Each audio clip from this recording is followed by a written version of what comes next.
and another issue with just taking out all breaths, trying to create quote unquote breathless audio.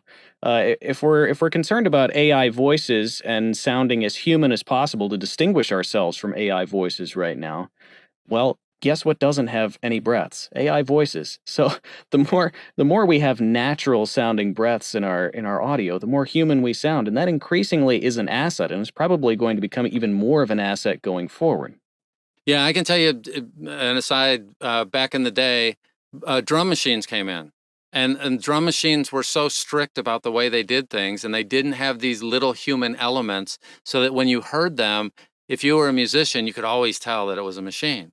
Now, over the years, they've added in some things to make it sound much better, and today they can do that very well. And I predict in the AI, I predict that they will over time try to figure out how to add breaths, because they will want to match. Because if they don't do that, they will never sound as good as you can, as good as I can, but as good as you can and as personable as you can.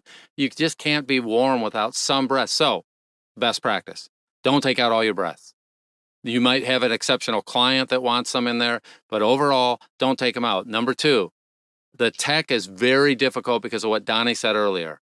There are words that have a breath sound within them.